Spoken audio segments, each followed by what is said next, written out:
Hola a todos y bienvenidos a este nuevo video. Hoy vamos a analizar según el valor del parámetro A, el triángulo de lados, menos A más 1, A y 4A menos 1. Como primera cosa tenemos que hallar el dominio del triángulo, o sea, ver para cuáles valores de A el triángulo existe, y para ello obviamente cada lado tiene que ser positivo y también se tiene que satisfacer, se tiene que cumplir la desigualdad triangular. Y para eso planteamos un sistema de 6 inecuaciones. En la primera ecuación, a ambos miembros les restamos 1. En la segunda, no tenemos que hacer nada, ya está resuelta. Y quiere decir que el dominio de nuestro triángulo va a ser un subconjunto de R más. En la tercera, a ambos miembros le sumamos 1. En la cuarta y en la quinta quitamos los paréntesis. Y en la última, menos A y más A son términos opuestos, los podemos cancelar. Ahora, en la primera inecuación, más 1 y menos 1 se cancelan. En la tercera también, menos 1 y más 1 se cancelan. En la cuarta tenemos dos términos semejantes, A y 4A, los podemos sumar. En la quinta también podemos sumar menos A y 4A, mientras que 1 y menos 1 son opuestos y se cancelan. Y en la última, a ambos miembros le sumamos 1. Ahora, en la primera inecuación, les podemos quitar el signo menos a ambos miembros, pero entonces tenemos que cambiar también el sentido de la ecuación de mayor a menor. Y obtenemos que A tiene que ser menor que 1, además de mayor que 0. En la tercera, dividimos ambos miembros entre 4. Y como estamos dividiendo por un número positivo, conservamos el sentido, o sea, conservamos el signo mayor. En la cuarta, 1 más 4 es 5. En la quinta, menos 1 más 4 es 3. Y en la última, menos 1 y más 1 se cancelan, mientras que 1 más 1 es 2. Ahora, las primeras dos inecuaciones no las tocamos. En la tercera despejamos A y descubrimos que tiene que ser mayor que un cuarto. En la cuarta inecuación, a ambos miembros les restamos 1 y les restamos 5A. En la quinta, a ambos miembros les restamos 3A. Y en la última, dividimos a ambos miembros entre 4. Si A tiene que ser mayor que 0 y al mismo tiempo tiene que ser mayor que un cuarto, entonces eso quiere decir que A tiene que ser mayor que un cuarto, porque un cuarto es mayor que 0. Por lo tanto, eliminamos la segunda inecuación.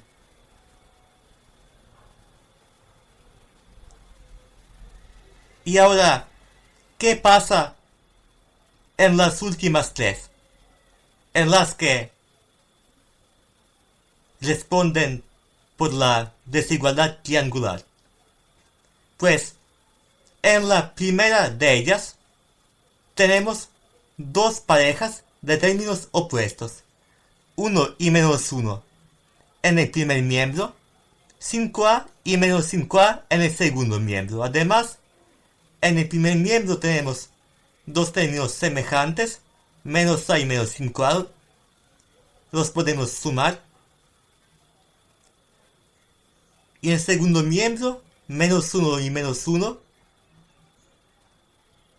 nos dan menos 2. En la segunda, o sea, en la que de quinta se volvió cuarta, también tenemos dos términos semejantes, a y menos 3a. Y el segundo miembro se vuelve 0. En la última despejamos a, que es menor que un medio. O sea, 2/4 es lo mismo que un medio. Si a tiene que ser menor que 1, y al mismo tiempo a tiene que ser menor que un medio, entonces tiene que ser menor que un medio, porque un medio es menor que 1. Por lo tanto, quitamos la primera inecuación y ya pasamos a tener 4. 1 más 5 es 6. 1 menos 3 es menos 2. En la segunda inecuación dividimos ambos miembros entre el coeficiente de a, o sea, menos 6. Pero tenemos que tener cuidado porque estamos dividiendo entre un número negativo.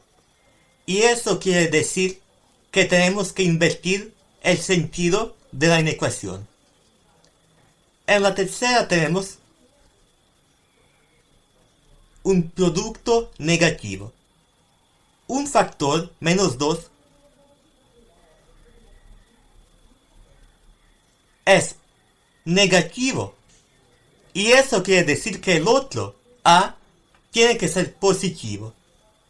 Entonces, otra vez, encontramos que a tiene que ser mayor que 0. Eso ya lo sabíamos. Y aquí nos aparece otra vez. Pero ya sabemos que a tiene que ser también mayor que 1/4. Por lo tanto, el sistema pasa a tener 3 inecuaciones. En la segunda despejamos a en el primer miembro y en el segundo miembro al numerador y al denominador les quitamos el signo menos y 2/6 es lo mismo que 1/3. Ahora, de las dos fracciones, 1/4 y 1/3, ¿cuál es mayor? Obviamente 1/3, porque ambas tienen el mismo numerador 1, por lo tanto es mayor la que tiene el denominador menor. En este caso 3 es menor que 4, por lo tanto 1/3 es mayor que 1/4. Por lo tanto a tiene que ser mayor que 1/3 y menor que 1/2. Y lo podemos escribir así. Ahora pasamos a calcular el perímetro de nuestro triángulo, que como sabemos es la suma de sus lados. Quitamos el paréntesis. Menos a y más a son términos opuestos. 1 y menos 1 también. Por lo tanto queda solamente 4a, que es precisamente el perímetro del triángulo. Ahora vamos a calcular el área y para ello vamos a usar la fórmula de Elon. 4a entre 2 es 2a, que sería el semiperímetro. Además tenemos dos corchetes, cada uno de los cuales contiene a un paréntesis. Este paréntesis está precedido por un menos, por lo tanto podemos quitarlo distribuyendo este menos entre sus términos. Menos por menos es más.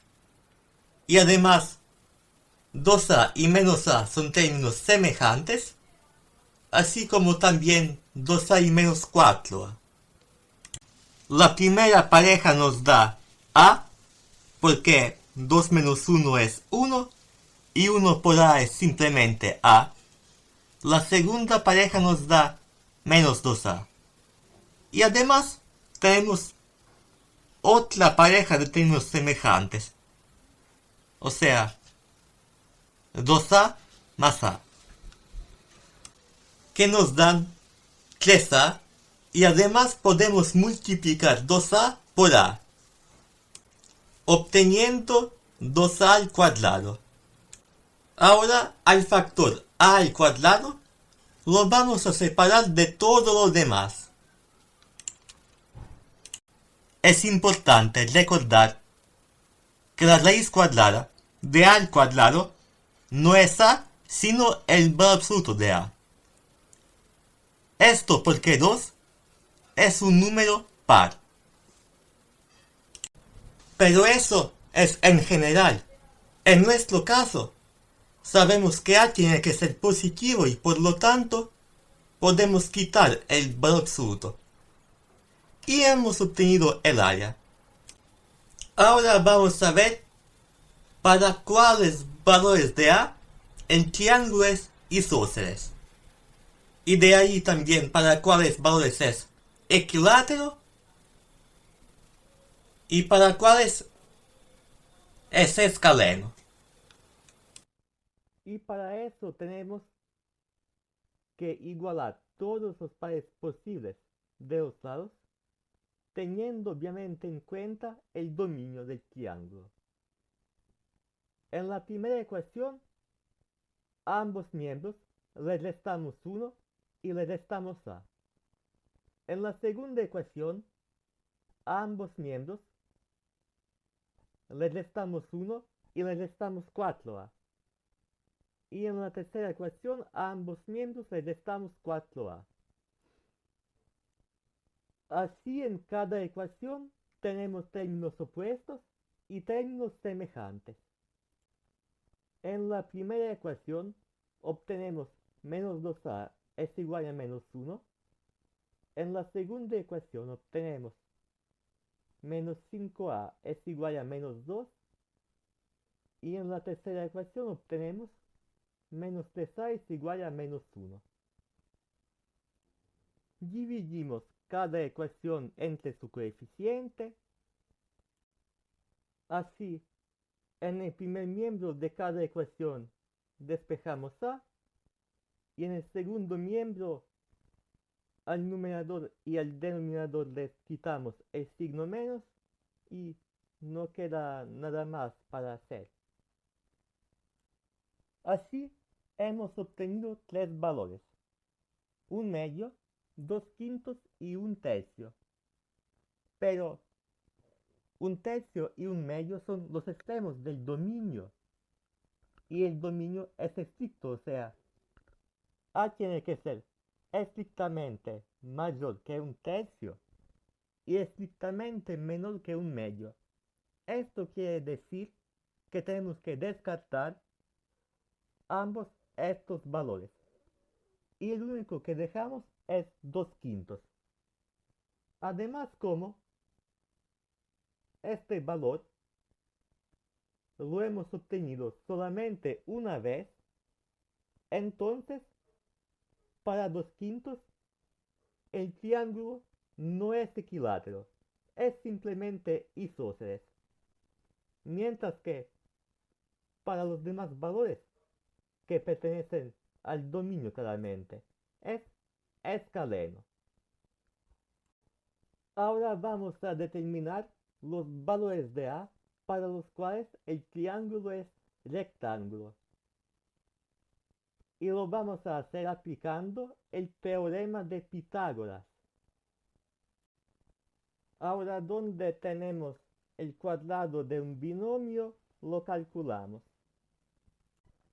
Ahora, menos a elevado al cuadrado es a al cuadrado. 2 por menos a es menos 2a. 2 por 4a es 8a. Y para elevar 4a al cuadrado, distribuimos este cuadrado entre los factores 4 y a.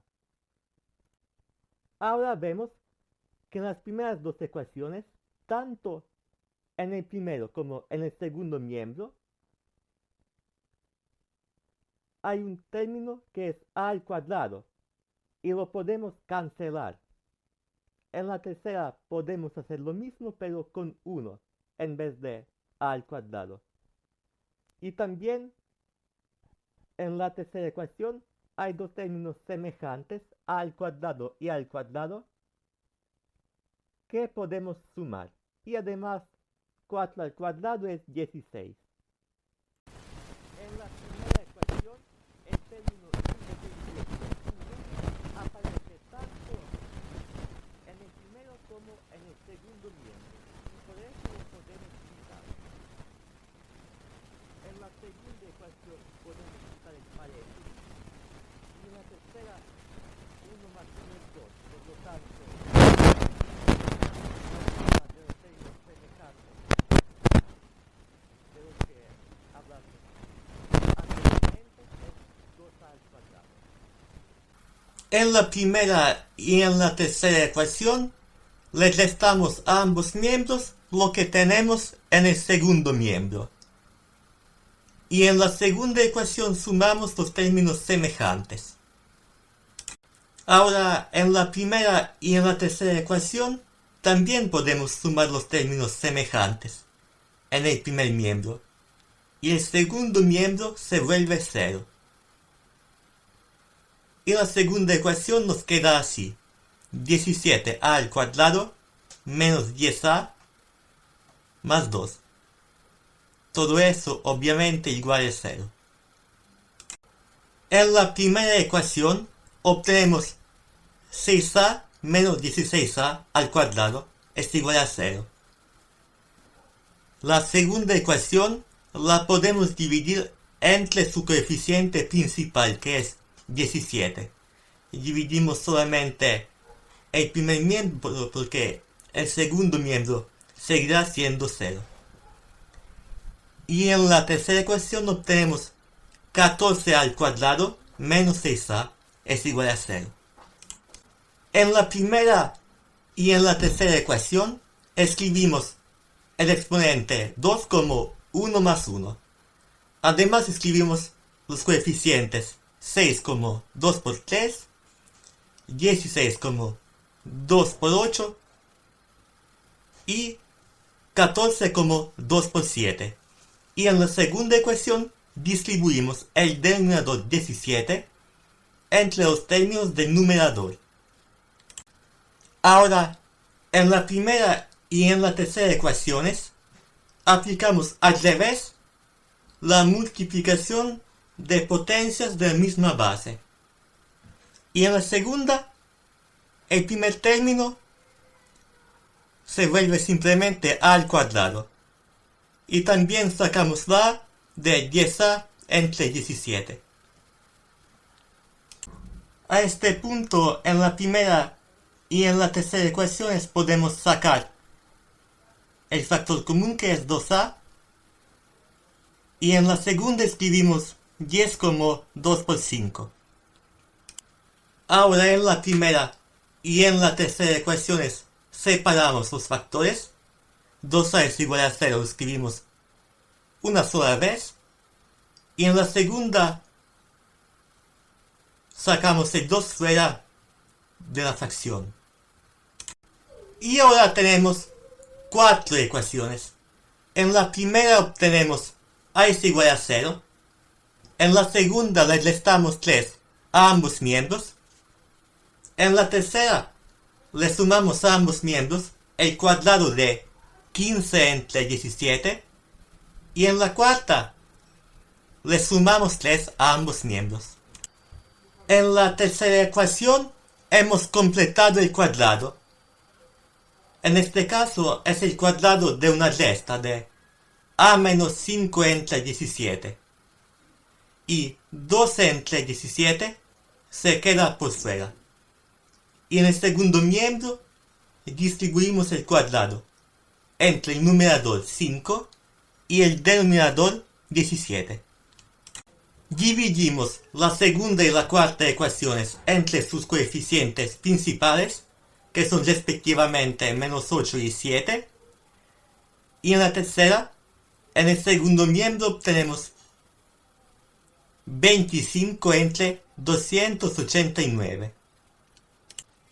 De la segunda ecuación obtenemos a es igual a 3 octavos.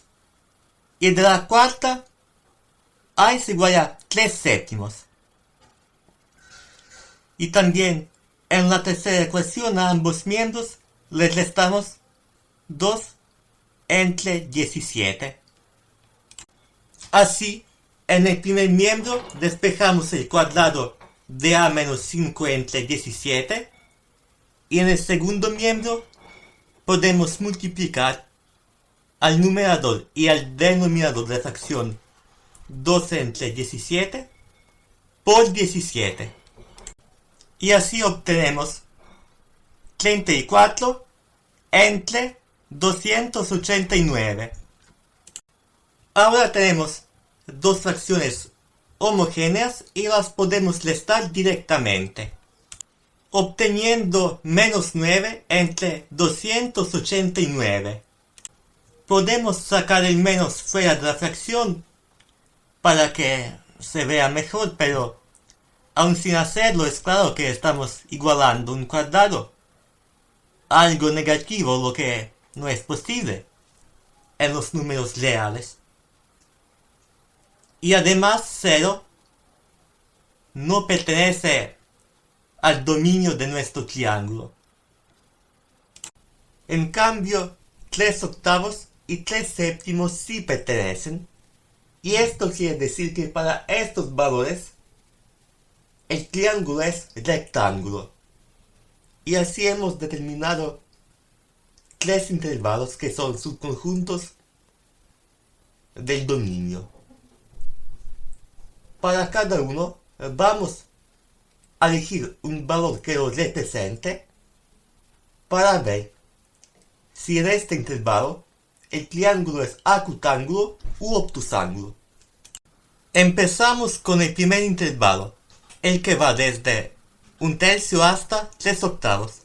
Y para él vamos a usar el valor 0,34.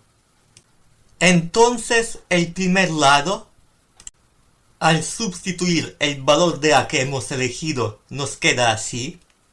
Y eso nos da 0,66.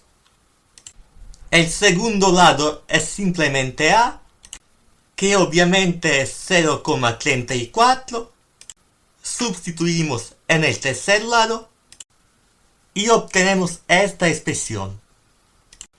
4 por 0,34 es 1,36 y eso menos 1 es igual a 0,36. Ahora, con la ley del coseno vamos a calcular el coseno del ángulo opuesto al lado mayor, en este caso a 0,66. 0,66 al cuadrado es 0,4356. 0,34 al cuadrado es 0,1156. 0,36 al cuadrado es 0,1296 y 2 por 0,34 por 0,36 es 0,2448. Ahora sumamos los términos independientes en el segundo miembro y obtenemos 0,2452. Después de eso, a ambos miembros les restamos 0,4356 y le sumamos 0,2448x. Y obtenemos 0,2448x es igual a menos 0,1904. Dividimos entre el coeficiente de la x para despejarla. Y en el segundo miembro sacamos el menos fuera de la fracción. Y escribimos el numerador y el denominador como fracciones decimales. Simplificamos y obtenemos menos 1904 entre 2448. Ya se ve que esta fracción es negativa, por lo tanto, el triángulo es obtusángulo, pero ya que podemos simplificar esta fracción, hagámoslo para terminar, para no dejar la solución de la ecuación a medias. Y para eso escribimos el numerador como 272 por 7 y el denominador como 272 por 9. Simplificamos y obtenemos menos 7 novenos, que como ya dijimos es negativo, es menor que 0. Y por lo tanto en este intervalo el triángulo es obtusángulo. Para el segundo intervalo, el que tiene como extremos 3 octavos y 3 séptimos, vamos a usar el valor a es igual a 0,4. Entonces, el primer lado es menos a más 1. Reemplazamos y obtenemos 0,6. El segundo lado es simplemente a, o sea 0,4. Y el tercer lado es 4a menos 1. Reemplazamos y hacemos 4 por 0,4 es 1,6. Luego 1,6 menos 1 es 0,6. Anteriormente hemos encontrado que para 0,4 el triángulo es isósceles. Hemos visto que era isósceles para 2/5 o 0,4, es lo mismo. Y ahora lo hemos comprobado. Es un triángulo isósceles en el que el lado oblicuo 0,6 es mayor que la base 0,4. Y si el lado oblicuo es mayor que la base, entonces el triángulo, además de isósceles, es sacutángulo. Por lo tanto, en este intervalo, desde 3 octavos hasta 3 séptimos, el triángulo es sacutángulo. Y para el último intervalo usamos el valor a es igual a 0,43. Tomamos el primer lado, sustituimos el valor que acabamos de elegir y obtenemos 0,57. El segundo lado es simplemente 0,43. Y finalmente, para el tercer lado, hacemos 4 por 0,43 es igual a 1,72. Y eso menos 1 es igual a 0,72. Y ahora aplicamos la ley del coseno. 0,72 al cuadrado es 0,5184. 0,57 al cuadrado es 0,3249. 0,43 al cuadrado es 0,1849 y 2 por 0,57 por 0,43 es 0,4902. Al sumar los términos independientes, en el segundo miembro obtenemos 0,5098. Ahora a ambos miembros le restamos 0,5184 y le sumamos 0,4902x. Entonces los términos opuestos se cancelan tanto en el primero como en el segundo miembro y nos queda solamente 0,4902x es igual a menos 0,0086. donde este término independiente viene de 0,5098 menos 0,5184. Dividimos ambos miembros entre el coeficiente de la x. En el primer miembro queda solamente x. En el segundo sacamos el signo menos fuera de la fracción y convertimos el numerador y el denominador en fracciones decimales. O también podríamos multiplicarlos por 10 a la cuarta, es lo mismo. Cancelamos 10 a la cuarta. Simplificamos y obtenemos menos 1 entre 57. Este valor es negativo y por lo tanto en este intervalo el triángulo vuelve a ser obtusángulo. Y para terminar, aquí está un resumen de lo que hemos hecho en este video. Si les gustó el análisis, no se olviden de dejar un comentario, suscribirse y activar la campana para poder ver los estrenos de los nuevos ejercicios. Hasta la próxima.